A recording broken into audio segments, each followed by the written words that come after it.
नमस्ते, मैं हूं तत्परा अहोरात्रा और आज हम जानेंगे सभी यंत्रों के राजा यानी कि श्री यंत्र के बारे में।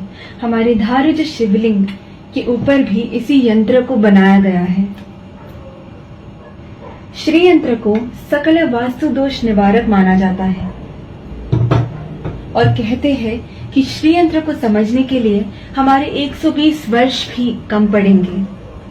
श्री यंत्र को आज हमारे कितने ही साइंटिस्ट और ज्योमेट्रिकल एक्सपर्ट्स ने समझने और बनाने के लिए आज उनके लिए ये एक चैलेंज बनकर रह चुका है। हमारे तिरुपति वेंकटेश्वर स्वामी को भी श्री यंत्र के ऊपर ही प्रतिष्ठापित किया गया है। इसलिए यही प्रयास रहा है कि एक वीडियो के थ्रू जितना थोड़ा ज्ञान है वो आप तक पहुंचा पा सके। इसीलिए आगे देखिए।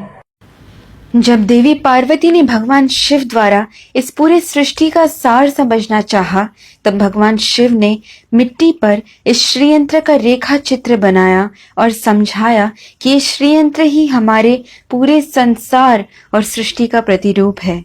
जिस जगह पर भगवान शिव ने श्रीयंत्र समझाया था, आज हम उस जगह को श्रीनगर के नाम से जानते हैं।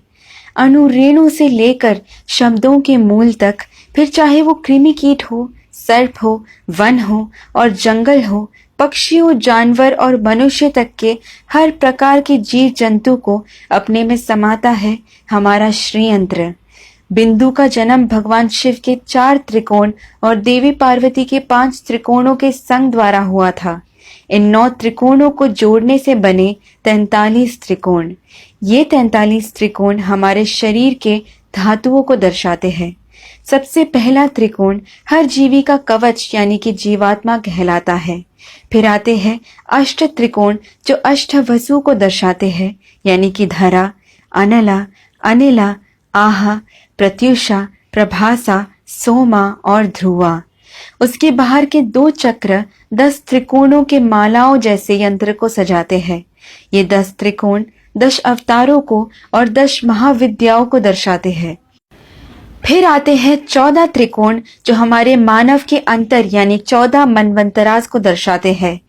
72 महायुगों को मिलाकर बनता है एक मनवंतरा और 14 मनवंतरा मिलाकर बनता है ब्रह्म का एक दिन यानी कि एक कल्पा।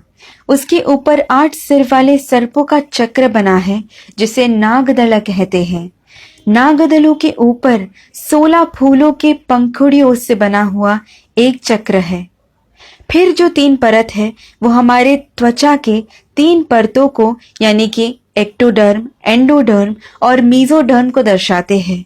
हर जीवी से लेकर ग्रहों तक, जिसे हम ओजोन लेयर के नाम से जानते हैं, ऐसे सभी के ऊपर 3 परत होते हैं। ऐसा ये श्रीयंत्र हमें समझाता है। ये ठीक हमारे मॉडर्न टेक्नोलॉजी जैसे 8 GB, 16 GB, 32 GB, 64 GB, 128 GB, 256 GB जैसे बढ़ते जाते हैं। फिर आता है सदनत्रयंच, 3 परत जो हमें स्थूल शरीरा, सूक्ष्म शरीरा और कारण शरीरा समझाते हैं। ये भूर्भुव स्वाहा को दर्शाते हैं। ये परतें 4 खुले द्वारों को बनाते हैं जो हमें समझाते हैं कि इस चक्र में एक बार आ गए तो वापस निकलना नामुमकिन है। हमें मिटाने वाले भगवान शिव को जन्म देने वाले ब्रह्म के पितामह विष्णु का जन्म हुआ इसी श्रीयंत्र से। अगर आप इसे समझ गए तो आपके लिए इसके षोडश मंत्र यानी कि 16 बीजाक्षरी मंत्र को समझने और याद करने के लिए और भी ज्यादा आसानी होगी। इसके मंत्र को सभी मंत्रों का राजा माना जाता है। तो आइए सुनते हैं और समझते हैं इसके षोडश मंत्र को।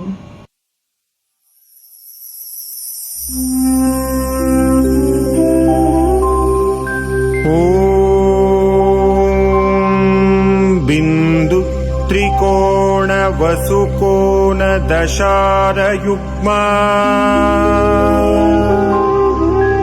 मन्वस्त्र नागदल षोडश पत्रयुक्तम् वृत्तत्रयञ्च धरणी सदनंत्रयञ्च श्रीचक्रराज उदितः परदेवतायाः